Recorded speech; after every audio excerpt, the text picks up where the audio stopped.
A continuación, Perspectivas.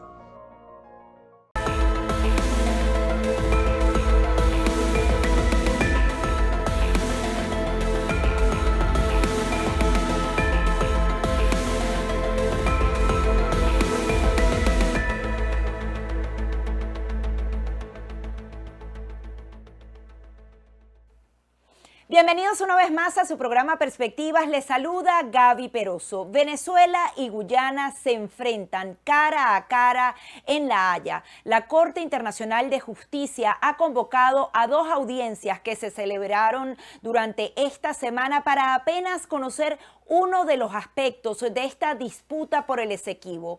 Se está planteando la posibilidad de un referéndum consultivo para los venezolanos el próximo 3 de diciembre y Guyana ha pedido a esa instancia internacional que impida la celebración de este referéndum o que algunas de esas preguntas no se lleven frente a los venezolanos. Para conocer las diferentes aristas, todo lo que está en juego sobre la defensa del Esequibo, hemos invitado a Rocío San Miguel. Ella es abogada, experta en toda el área militar y adicionalmente presidenta de la organización Control Ciudadano para la Seguridad y la Defensa.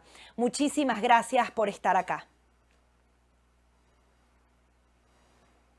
Quería en principio tu mirada general de lo que ocurrió en estas dos audiencias y realmente qué se espera, qué podría estar decidiendo la Corte Internacional de Justicia.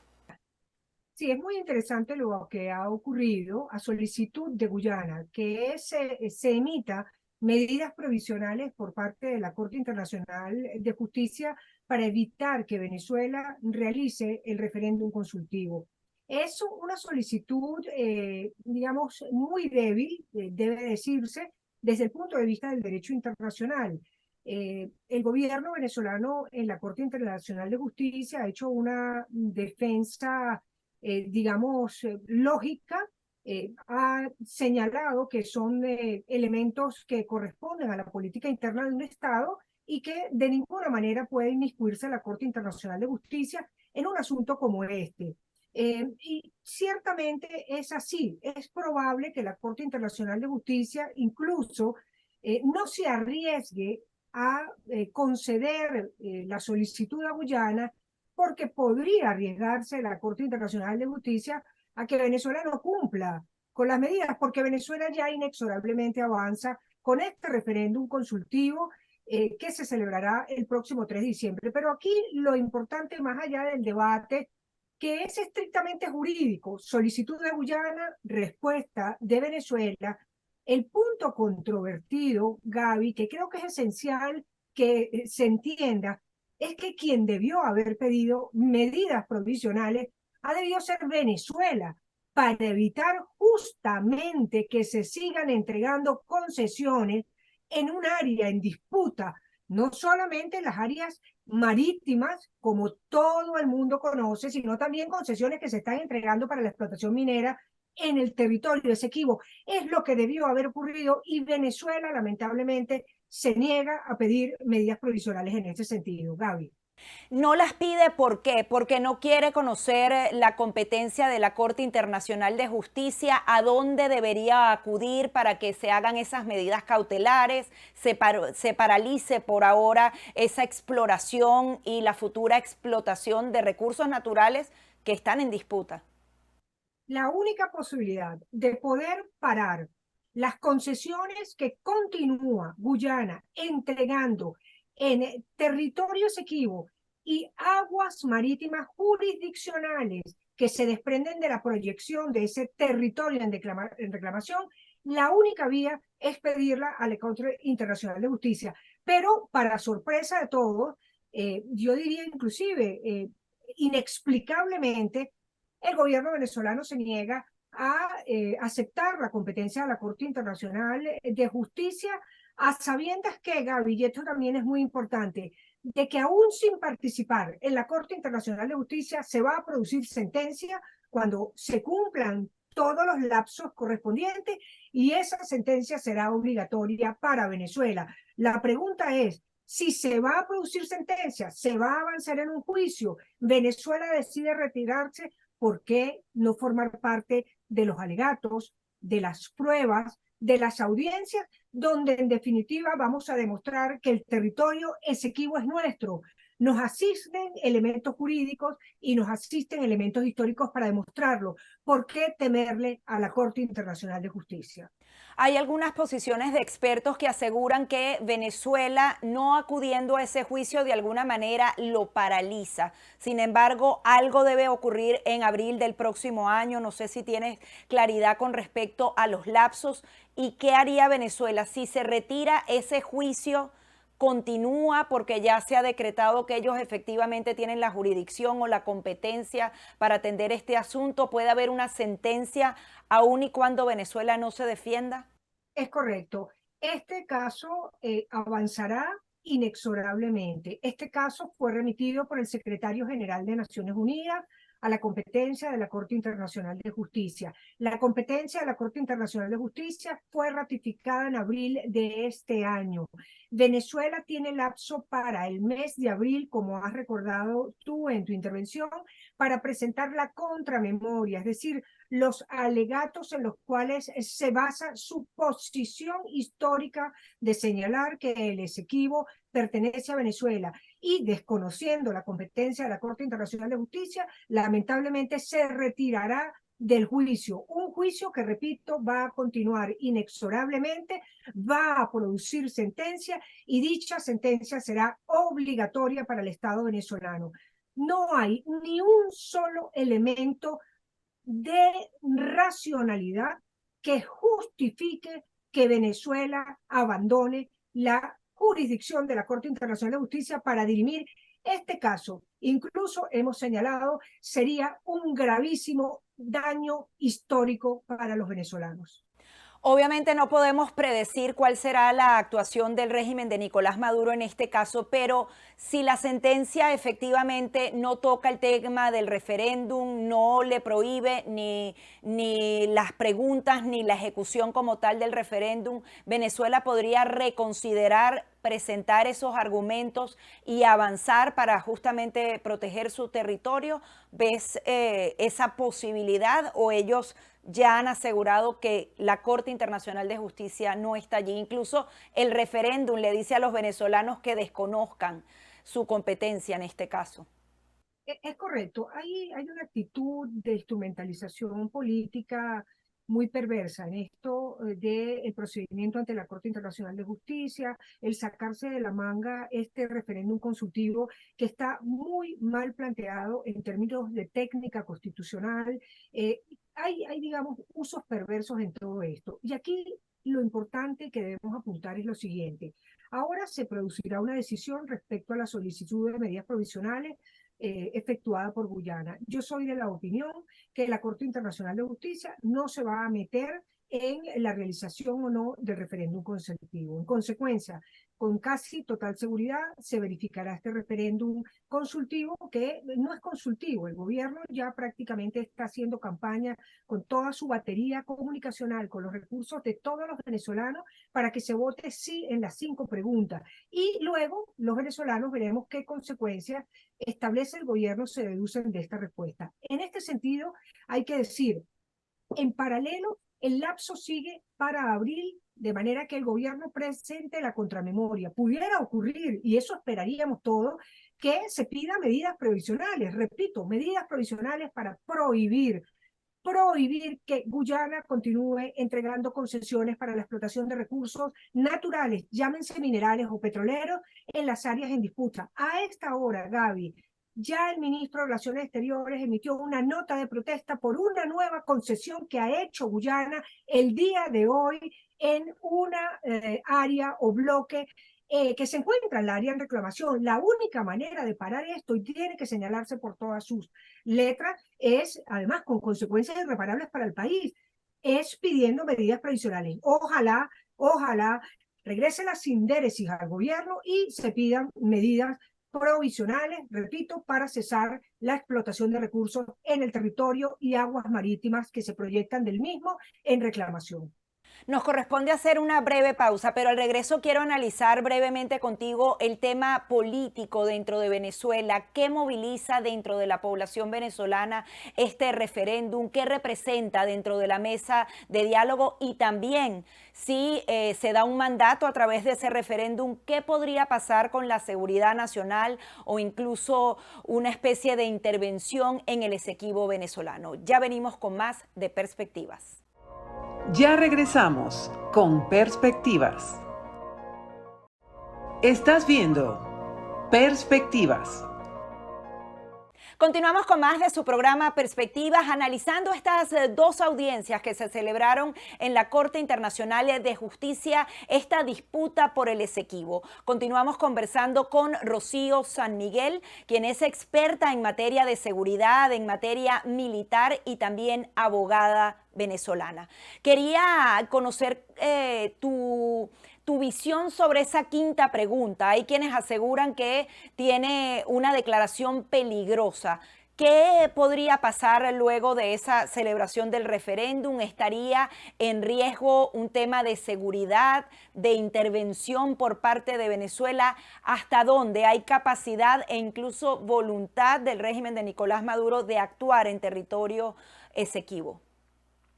Sí, Gaby, es muy importante lo que señalas. Para hacer un breve resumen, la pregunta 1 y 2 es, digamos, la ratificación del contenido del artículo 10 de la Constitución. Son preguntas inoficiosas. Incluso para aquel que conteste no, en la pregunta 1 y 2 estaría violando la Constitución, porque la Constitución en sus normas fundamentales dice que el territorio es el que corresponde a la Capitanía General de Venezuela, salvo los tratados que sean considerados nulos. Y eso es lo que pregunta la pregunta número 1 y 2. La 3, como bien ha señalado, lo que propone es retirarse de la Corte Internacional de Justicia. Y aquí hay que señalar algo que pocas veces se dice. El propio Acuerdo de Ginebra de 1966, que Venezuela señala persistentemente, y como debe ser, que es el instrumento acordado por las partes para dirimir la controversia, menciona el artículo 33 de la Carta de Naciones Unidas, de la cual Venezuela y Guyana es parte. Este artículo 33 señala entre los métodos de solución pacífica de la controversia entre los estados, acudir a la Corte Internacional de Justicia. Entonces, es inexplicable, reitero, inexplicable esta posición de Venezuela de retirarse. La cuarta y la quinta pregunta son muy peligrosas. En técnica constitucional, son preguntas abiertas, es decir, convocan a una respuesta que para el caso de darse afirmativa no sabemos qué puede llegar a abarcar, porque las dos preguntas establecen otras medidas u otros medios. ¿Cuáles son esos otros medios y otras medidas? Es decir, vamos a dar un cheque en blanco con la respuesta afirmativa a la pregunta 4 y 5 que van a ser interpretadas a voluntad, con su libre albedrío, por cierto, muy ineficaz en los términos de la defensa territorial por parte del gobierno. Y por supuesto, sí pueden llegar a comprometer aspectos de seguridad y defensa nacional.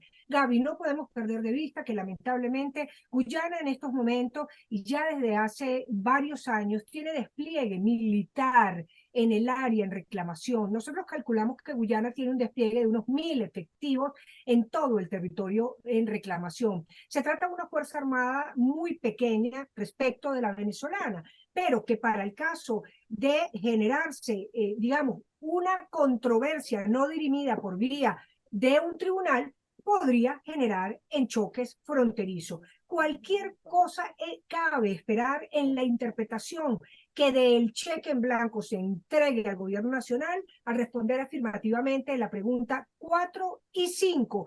Y cabe esperar que con la instrumentalización política, instrumental que se está haciendo por parte del gobierno, pueda llegarse a generar un choque fronterizo que impida incluso la realización de las elecciones presidenciales en el 2024 a voluntad del botón que llegue a apretar el propio gobierno. Estas son las consecuencias a las que se puede llegar. Aquí lo que hay que pedir es medidas provisionales para impedir explotación de recursos naturales, pero también, Gaby, para pedir que Guyana retire sus fuerzas militares y fuerzas militares de otros países que se encuentran en el territorio Esequibo para evitar que se agrave el conflicto entre los dos países.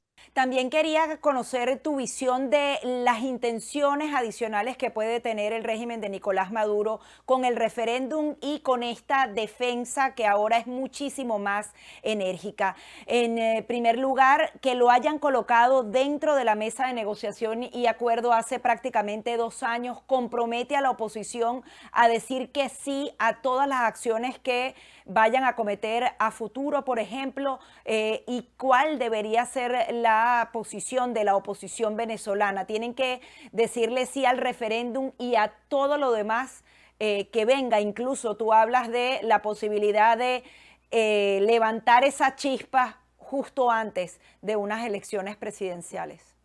Sí, es muy interesante tu pregunta. El tema del Esequibo yo creo que es un tema que encuentra un frente común en todos los venezolanos. Es decir, todos los venezolanos desde que vamos al colegio se nos dice y se nos enseña que el Esequibo es nuestro. Incorporar esto a una disputa utilitarista como la está haciendo el gobierno no solamente es condenable, sino que puede generar graves y muy hondas repercusiones para la nación. Aquí, afortunadamente, y en mi opinión, la plataforma unitaria emitió un comunicado el día de ayer bastante ajustado a la racionalidad, diciéndole a los venezolanos que atiendan a su deseo o no de participar en el referéndum, que creen que esto es un asunto que no se resuelve por un referéndum. Esto, todas las competencias que está pidiendo el gobierno se le otorguen por la vía de la pregunta 4 y 5. Todas las competencias que está pidiendo se le otorguen por la vía de las preguntas 4 y 5 las puede tomar en el marco de sus competencias constitucionales de dirigir la política exterior del Estado. Y yo creo que aquí esto obedece claramente al hecho político que significó el resultado de las primarias el día 22 de octubre para el gobierno. No por casualidad, el día 23 es cuando se anuncia sorpresivamente la realización de este referéndum. El día 22 de octubre ocurrió un hecho inédito a mi modo de ver en la política contemporánea venezolana, que fue la capacidad de movilizar a una población opositora de más de 2,5 millones de personas, un hecho que muchos analistas consideran sorprendente. Ninguna de las cifras se acercaban en los pronósticos a esta cantidad de personas participando en las primarias, y creo que esto fue la respuesta que se generó. Desviar la atención el gobierno hacia un problema de carácter nacional, de seguridad y defensa, y sobre todo hacer luego rédito de la participación política que se obtenga el 3 de diciembre con el resultado electoral para oponerlo a los votos de las primarias. Una ridiculez en toda ley, porque no hay punto de comparación entre la movilización para unas primarias y la movilización para un asunto de interés nacional. Ningún partido político y ni siquiera el gobierno puede sacar y exhibir un rédito del resultado que se obtenga de este referéndum, que tiene graves problemas constitucionales y probablemente tendrá numerosos perjuicios en el desarrollo de la política del 2024. Finalmente, un mensaje para los venezolanos que se encuentran confundidos entre justamente su soberanía, el tema de que sea el régimen de Nicolás Maduro el que llame a este referéndum, cómo colocarse y cómo entenderlo de manera simple. El mensaje para ellos, para los que están dentro de Venezuela y están confundidos. Yo creo que los venezolanos debemos participar a todo evento. Es decir, aquí se puede dar un movimiento silente de rebeldía, y sería fantástico que el mayor número de venezolanos contestáramos sí, sí a las dos primeras preguntas, que son la revisión, repito, del artículo 10 de la Constitución, y contestar no, no, no a la pregunta 3, 4 y 5. Eso sería un acto de rebeldía de los ciudadanos frente a este uso pérfido, irresponsable, primero, que se está haciendo de los recursos del Estado para gastarlos en un asunto que es responsabilidad del gobierno haber sido eficaz durante todos estos años, y segundo, para que nuestra voluntad no sea utilizada indebidamente como un cheque en blanco, que es lo que se estaría entregando al responder las preguntas afirmativas 4 y 5. De manera que, muy simple, recordar, contestar no y no a la primera y segunda pregunta, perdón, me equivoco, contestar sí, sí a la primera y segunda pregunta, y no, no, no a la tercera, cuarta y quinta pregunta. Esto es un elemento muy perverso. Yo me temo que el gobierno puede amenazar incluso con hacer una lista tascón para aquellos que no participen en estos procesos. Y aquí habría que exigirle a el gobierno lo siguiente: ¿por qué no abrir el registro electoral para los 5 millones de venezolanos que se encuentran en el exterior, para quienes el exequivo también es de ellos, y solamente permitir que 117.000 venezolanos en el exterior voten? Está hablando de otorgar derechos a lo que se calcula puede ser una población de 50.000 personas en el exequivo, pero cercena el derecho de participación política a más de 5,5 millones de venezolanos que se encuentran en el exterior y que pudieran querer participar en este referéndum y se les impide por voluntad gubernamental. Así que yo diría a votar como un acto de rebeldía ciudadana. Gracias por todas tus conclusiones y también recomendaciones. Gracias a ti, Gaby, por la oportunidad. Rocío San Miguel, quien es presidenta de Control Ciudadano para la Defensa y la Seguridad de la Nación, adicionalmente abogada y experta en materia militar. Ahora vamos a explorar el tema geográfico, un poco también indagar en la jurisdicción de la Corte Internacional de Justicia. Ya regresamos con Perspectivas.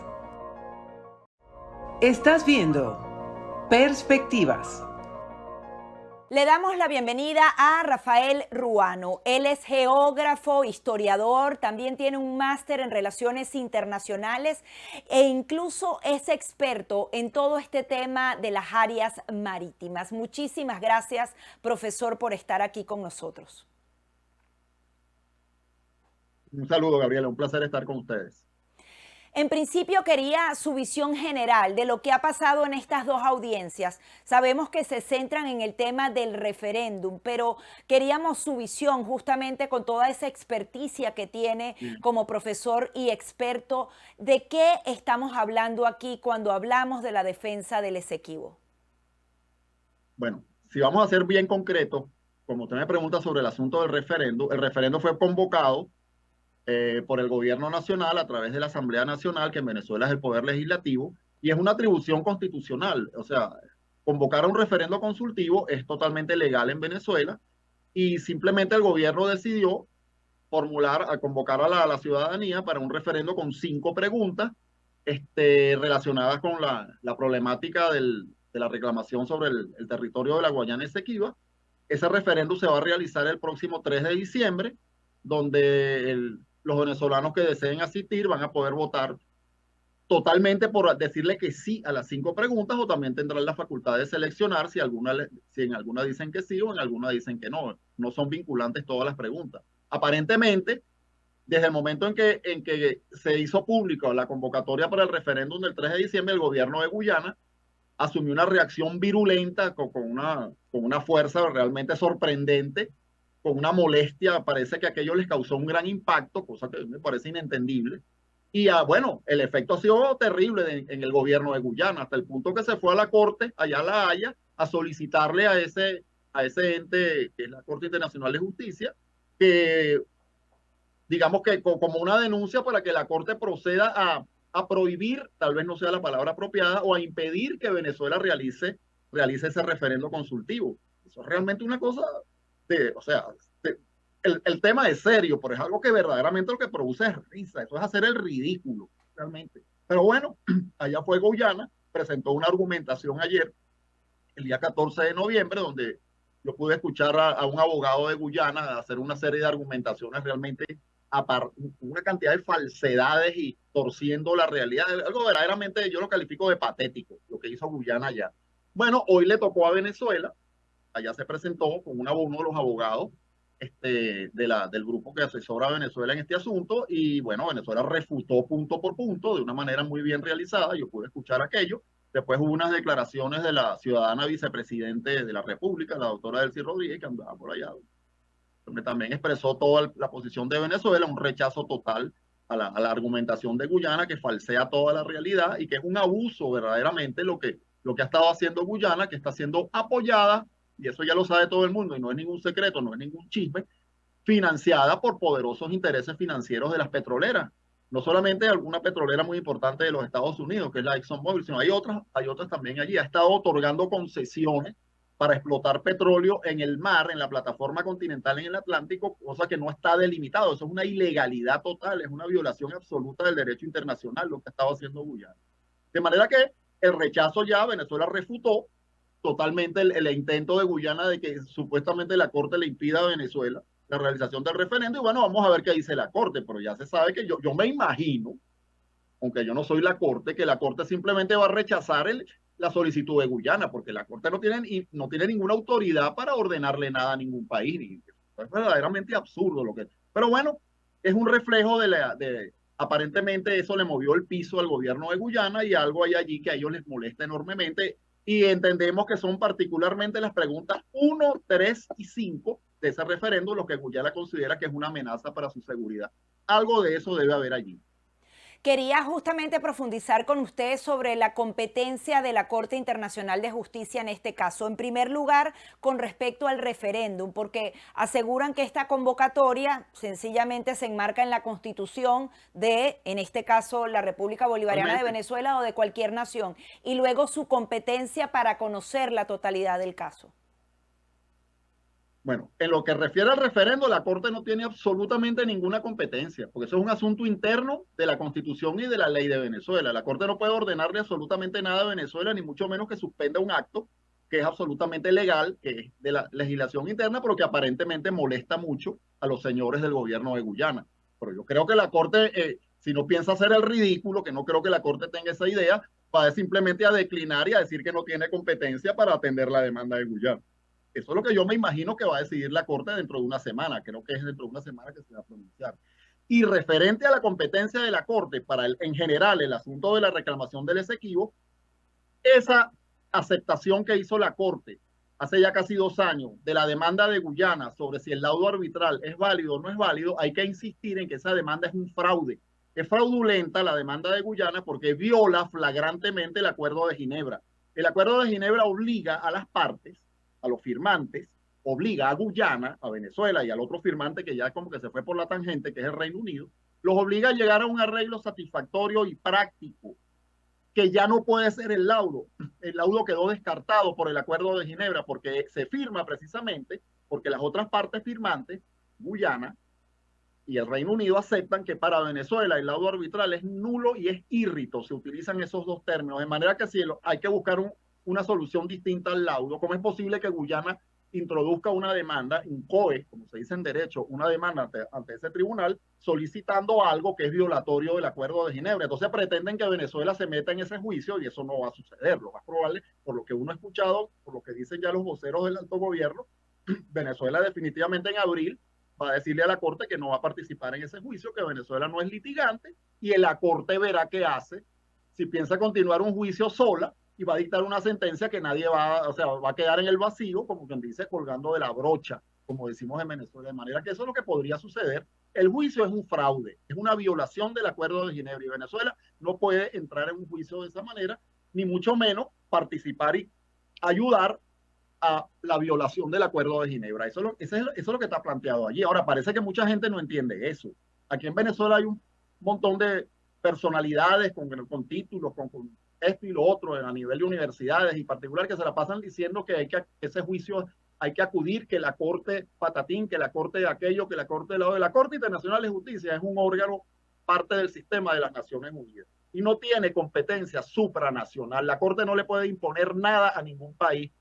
Los países de la comunidad internacional, en el ejercicio de su soberanía, deciden si aceptan o no la jurisdicción de la Corte. La Corte no le puede imponer nada a ningún país porque la Corte no tiene, repito, capacidad supranacional. Eso hay que tenerlo claro.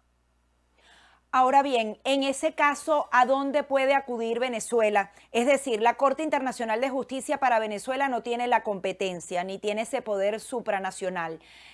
Tendrían que ir a un arbitraje internacional porque, tomando en cuenta todo el tema de los recursos naturales, es muy poco probable que Guyana y Venezuela puedan llegar a ese acuerdo satisfactorio sin un mediador, sin un árbitro. ¿Hay otras vías legales para sentarlos y llegar a ese acuerdo? Sí. Hay una serie de vías que están en el artículo 33 de la Carta de las Naciones Unidas, vías diplomáticas que nunca han sido utilizadas. El hecho de haberse ido a la Corte por unas decisiones bastante sospechosas, tanto de Ban Ki-moon, anterior secretario general de las Naciones Unidas, como el actual el diplomático Guterres, esa de decir que se fueran a la Corte sin haberse jamás utilizado el método de la mediación, que es un medio diplomático que podría a través de ello resolver la controversia de una manera amistosa y práctica y satisfactoria para las partes, que es lo que obliga el Acuerdo de Ginebra. El Acuerdo de Ginebra no se diseñó para irse a ningún tribunal, ni irse a ningún arbitraje, ni nada por el estilo. Guyana, lo que sucede, estimada periodista, es que Guyana nunca ha querido negociar. Guyana tiene 56 años evadiendo su responsabilidad y su obligación de cumplir el Acuerdo de Ginebra. Ahora pretende resolver con un juicio fraudulento, como ya lo expliqué, que es violatorio del Acuerdo de Ginebra, y cree o pretende que Venezuela caiga en esa trampa, cosa que yo podría asegurar, aunque yo no soy parte del gobierno, que eso no va a suceder. La mediación no ha sido utilizada. Lo que pasa es que Guyana debe aceptar que está obligada y cumplir con el Acuerdo de Ginebra, repito, cosa que no ha hecho, y yo creo que nombrar un mediador que puede hacer propuestas concretas y buscar la solución sobre la base de lo que plantea el acuerdo, sería la única vía de solución sobre la base diplomática. Perder el Acuerdo de Ginebra, no por culpa de Venezuela, sino por la irresponsabilidad del gobierno de Guyana, que es un gobierno absolutamente irresponsable, este y los anteriores, que pretenden no cumplir un tratado internacional e irse por la tangente. Perder el Acuerdo de Ginebra dejaría un escenario abierto y un escenario peligroso hasta cierto punto, en que podría haber un escenario no deseado que se saliera de los canales diplomáticos. Eso es lo que yo le podría decir al respecto, porque esa es la realidad. Ahora bien, una cosa es la tierra, en donde en teoría la Corte Internacional de Justicia tendría esa jurisdicción, por lo menos intentan hacer este juicio, y otro es el tema del mar. Teóricamente. Exactamente, mar, quería correcto. Que nos explicara esa parte teórica, por qué ellos atienden la tierra y no el agua, y en el caso del agua, todo el tema energético, cómo entra aquí y cómo puede solucionarse y colocar entonces esos espacios limítrofes de la manera correcta. Correcto. En líneas generales, y ahorita le voy a detallar brevemente lo que usted pregunta, requeriría mucho más tiempo, pero vamos a la brevedad. En líneas generales, el problema de la delimitación en el Océano Atlántico, eso está contemplado en el derecho internacional, en lo que se llama derecho del mar. Se trata de delimitar áreas marinas y submarinas. Pero esa es una segunda etapa. La controversia que está planteada en el Acuerdo de Ginebra, estimada periodista Gabriela, se trata de el aspecto terrestre, es el territorio, los casi 160.000 kilómetros cuadrados de territorio, de los cuales fue despojada Venezuela por Gran Bretaña en ese fraudulento laudo de 1899. Entonces, posteriormente a que se resuelva cómo va a quedar el nuevo límite a través del arreglo práctico y satisfactorio, es que entonces Guyana y Venezuela, como países respetuosos de la ley y del derecho internacional y aplicando el derecho del mar, se sentarían posteriormente en un segundo escenario a negociar la delimitación de áreas marinas y submarinas. Eso está totalmente contemplado en el derecho internacional, en el derecho del mar. Hay diferentes métodos de delimitación en un espacio marítimo muy importante, que es una enorme plataforma continental que se proyecta libremente hacia el Océano Atlántico y donde no hay estados enfrentados, de manera que es el océano completo libre, que daría la posibilidad incluso de delimitar una plataforma de hasta 350 millas náuticas medidas a partir de la línea de baja marea, porque eso es lo máximo que permite el derecho del mar, no más allá de 300, pero esa extensión se puede obtener allí. Por eso se logra en un escenario de negociación. Hay que delimitar las áreas marinas y submarinas. Mientras eso no se haga, todas las concesiones que ha estado otorgando Guyana desde hace tiempo son absolutamente ilegales. Todas son absolutamente ilegales. Es una violación. Está otorgando concesiones sobre unas áreas que no le pertenecen, que no están delimitadas. Eso es una violación flagrante de la ley, de las cuales se han hecho cómplices las transnacionales petroleras que están participando allí porque Guyana otorga esas concesiones en lo que no es de ellos, y ellos se están aprovechando de unas regalías y de unas cuestiones desde el punto de vista de lo que le va a tocar a Guyana, que son muy favorables para los intereses de las petroleras. Eso es lo que hay que impedir. Eso todo es una violación de la ley. Todo eso es, repito, violación del derecho del mar, y Guyana ha estado participando activamente en eso. Guyana se comprometió en el año 2011, fíjese usted, en un acuerdo que tuvo con Venezuela en el año 2011, siendo entonces, creo que la canciller de Guyana era una señora llamada Caroline Rodríguez. Se comprometió con el entonces canciller de Venezuela en esa época, que es el actual presidente de Venezuela. Se comprometieron los dos a no otorgar concesiones y a respetar que no se iba a hacer ningún tipo de concesiones ni explotación en la plataforma continental en el Atlántico, mientras no se delimitara el área. Y eso es lo que ahora Guyana ha estado violando, pasándose por alto el compromiso que adquirió con Venezuela en el 2011 y ha estado haciendo lo que está haciendo, que vuelvo y repito, es una violación descarada del derecho internacional por parte de Guyana. Muchísimas gracias, profesor. Yo creo que la próxima semana lo volveremos a invitar porque hay mucha tela que cortar antes del 3 de diciembre y hay posteriormente analizar también el resultado de este referéndum. Gracias por estar aquí. Vamos a ver qué pasa. Un placer, Gabriela. Hasta luego. Mucho gusto. Son las declaraciones del profesor Rafael Ruano, quien además es geógrafo, historiador, experto en relaciones internacionales, analizando entonces las diferentes aristas de estas dos audiencias que se desarrollaron esta semana con respecto al Esequibo y particularmente al tema del referéndum y posteriormente cuál podría ser este litigio internacional para que ambas naciones lleguen a un acuerdo satisfactorio. Hasta aquí nuestro programa Perspectiva.